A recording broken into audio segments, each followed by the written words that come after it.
I know you wish things were different.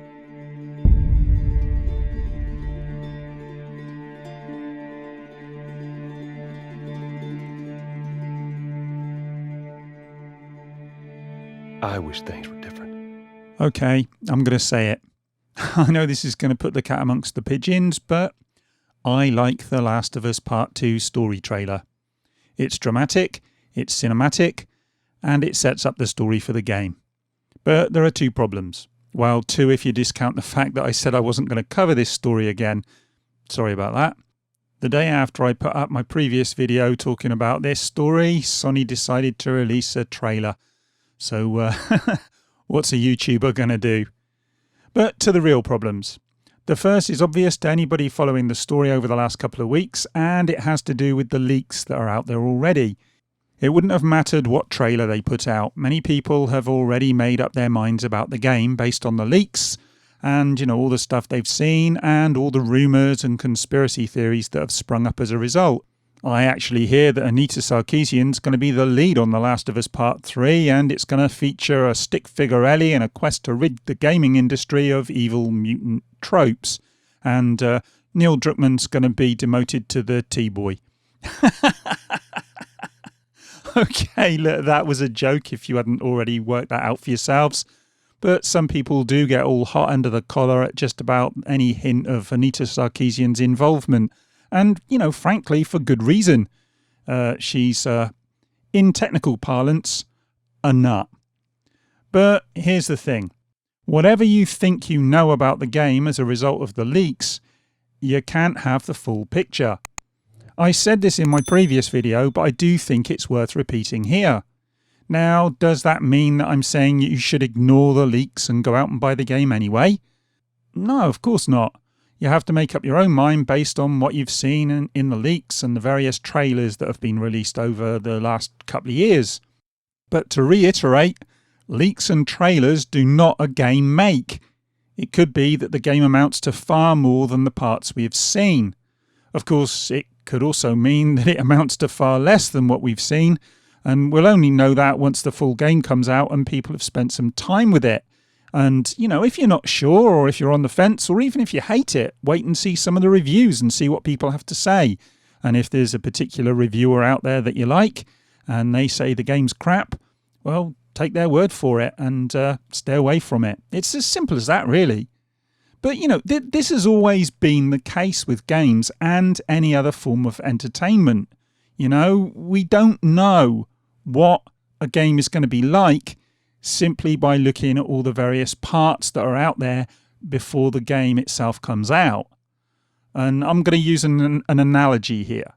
You could give me and my partner the exact same set of ingredients to make a meal. You could give us the same amount of time and the same tools, and do you know what would happen? I'd get drunk and run around the kitchen like a loon trying to work out where I'd put the salt, while my partner would carefully construct a 3-course meal with a wine and cheese course. I'm sure you get the point. The fact is, as I keep saying, things are often more than the sum of their parts. And it could be the case here. But that brings me back to the trailer. As I said, I like it, but it's just a trailer. Someone in the comments of my previous video said I should get some critical thinking skills, which I thought was highly amusing, and I'll go into that another time. But it does raise a point about how we should approach both leaks and trailers. I've long held that we should treat trailers with a pinch of salt. They are, after all, designed to generate hype. We can enjoy them in their own right, but we shouldn't expect too much from them. The Last of Us Part 2 story trailer really does set the scene for the game, as far as I can see it anyway.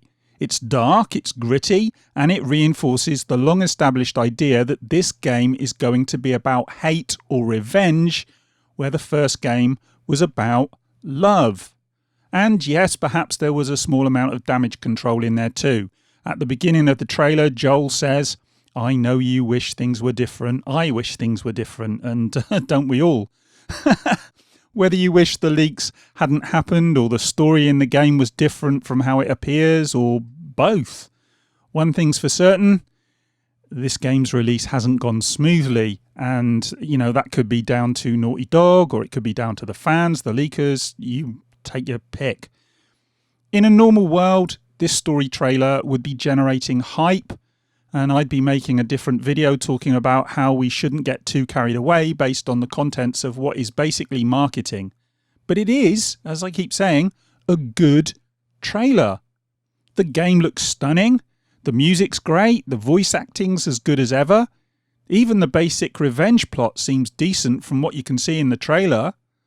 But all of that, is getting drowned out by people overreacting to story elements that they don't like. And as far as I'm concerned, that's a shame. You don't have to like anything, but do you really have to get this hysterical? Because at this stage, the response to what has happened has reached the level of hysteria. People just aren't acting rationally. You know, the irony, of course, is that people wouldn't be acting rationally if they loved the game either, and maybe that's the bigger problem here. Gamers get sucked into a narrative and they run with it. The game's either a masterpiece or it's garbage. You're either a fanboy or you're a hater, and there's no space in between.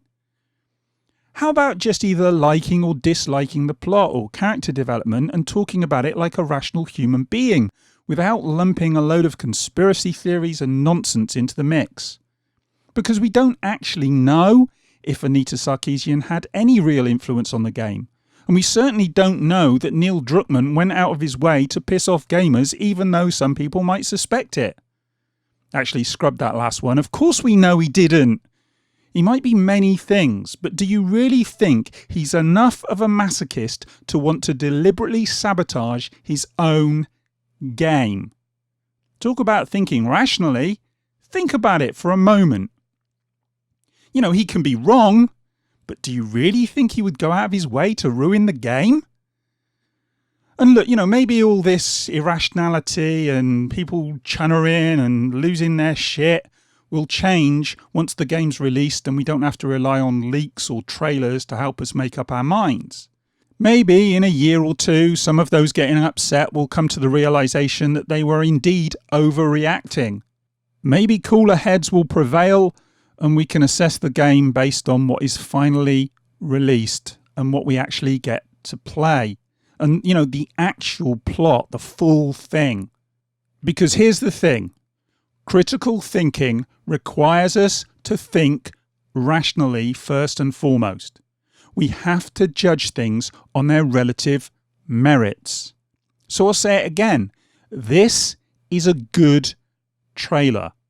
Taken on its own, it would make me interested in the game. If I'd never heard of the game, I'd be interested based on what I saw. And it certainly wouldn't put me off the game.